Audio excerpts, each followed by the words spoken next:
Welcome to our channel. If you want to enable Touch ID on Snapchat to secure your account with biometric authentication, follow these simple instructions.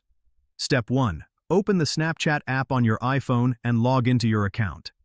Step 2. Tap on your profile icon in the top left corner to access your profile page. Step 3.